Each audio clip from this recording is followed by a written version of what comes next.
Hello. Thank you. Now go there. So say. You're welcome to Ifeoma Speaks. Thank you very much. Thank you. Could you please tell us some more about yourself? Yes, my name is Adamu Garba. I was born 36 years ago. I became 36 years last June to a family of an Islamic scholar. My father's name is Adamu Garba too. You know, that's his name.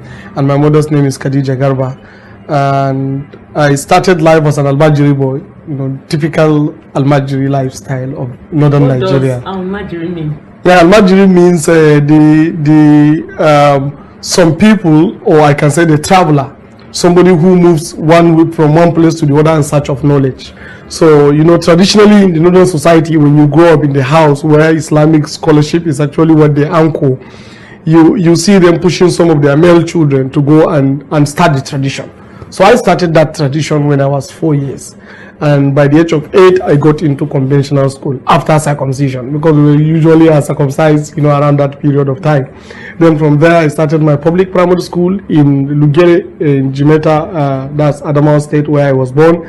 And then also proceeded to secondary school in the same local government, Jimeta, or Yola North local government. From there, I went to university in university at Kano. We call it Kano University of Science and Technology within. And I had been an activist when I was young, and went somewhere around 2001 when I started anchoring an association to how to see we can, the youths of my area coming together to see how we can better the society. So we called the association Jimeta Youth Progressive Association, of which I was youngest president at the age of 19 then. Then from there, I carried the vision down into the university. So I now conceive something called Vision 2019 in 2004. Then the university felt like this is a problem. How can a young boy at the age of 22 talking about Vision 2019 right now here? This could be mad. So, and it was so uniting. It was, the thing just caught fire. Many people associated with the vision, because it's talking about the unity, the centrality, and the greatness of Nigeria's future. So everybody liked it, and of course then we have a lot of challenges in the university, and they decided to say this guy need to leave this school because it's a threat. When the new VC came in, and then he sent me away. So on moving out, I decided to change my career course to technology field, enrolled into technology classes, and learned something around Microsoft technology. From there, I came to Lagos, got some jobs in 1 or 2 or 3 places, you know, for 2 years, then resigned, and then used that same Microsoft knowledge I have to set up a business that is now 10 years old. Thank you. Thank you very much. At 36, you're young. Is that an advantage or a disadvantage? A very big advantage. It means you have the right energy. It means you have the right capacity. It means you have demonstrated, especially if you look at my lifestyle, is a lifestyle of almost impossibility in Nigerian state to possibility. And one thing that I didn't even mention is I've never stepped out of Nigerian borders throughout the history of IPI, despite the fact that I can be able to do so. I usually send my deputy to go and collect the awards. I want to be 100% whole Nigerian to give inspiration to the Nigerian youth that is actually very possible in this country. So to me, it's a very, very huge advantage, especially with the preparation I have in trying to lead this country since that 2004. In 2007, I started deliberate effort to see how we can do to fix Nigeria. How did other countries do to succeed? What have they done right? Why are we not doing right? How can we get it right? I studied 144 different countries' statecraft, and then from there I was able to extract what we need to really do to shape Nigeria and put it on the path to greatness. So I believe it's a very good advantage, especially if you look at our current political establishment. None of them have a history of starting something from 0 and then converting it to 1. All my life has been a startup from 0 to 1. I met my family almost at ground zero. We are now well to do. You know, because of my heavy effort, I made my company, I started it from ground zero. We are now also doing well. So that means I have history of starting from 0 to 1. So I think it's a very good advantage. You're vibrant and innovative. One would expect that you would have been contesting for presidency on a new platform. Why the old? Yes, the problem is when we want to succeed as a country, we need a leader that is talking about us, not a leader that is talking about we or them. And that us means the younger generation of Nigerians, the Nigerian that is born today or conceived today, and the Nigerian that is dying right now. all these people are Nigerians. And for you to do that, you need to identify with everything Nigeria, bad or good, because it constitutes what is to be a Nigerian. And identifying with a platform like APC, to me, is identifying with Nigerian history. Because from independence, since prior to independence in 1957, the political parties that came together, the NC, the AG, and the NPC, were the same parties that metamorphosed in the Second Republic. And then we now have the election of 1978-79. The same parties metamorphosed in the Third Republic.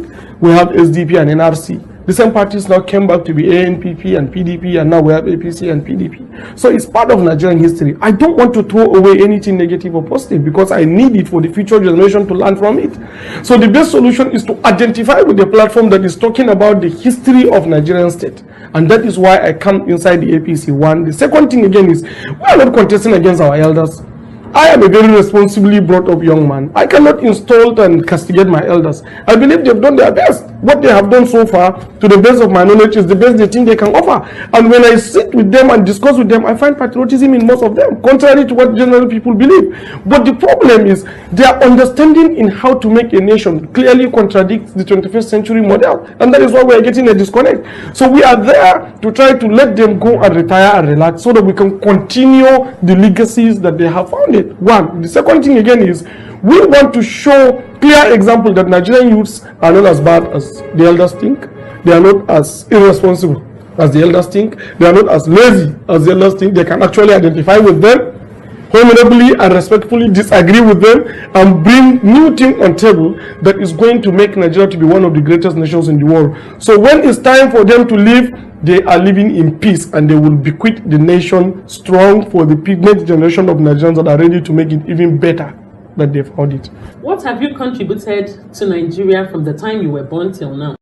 Yes, I am born in Nigeria. My parents were born Nigerian. My grandparents were born Nigerians. And as I was telling you earlier, I met my parents almost ground zero, a typical humble family of the North. And now they are doing very well from ground zero. You know, my father is very proud of giving birth to a child like me. So I'm sure this is a very strong contribution, because he never thought he could be where he is just with the birth of a child. And my mom, up till the time of her dying bed, my mom could not go out of her mouth. She was rolling out blessings.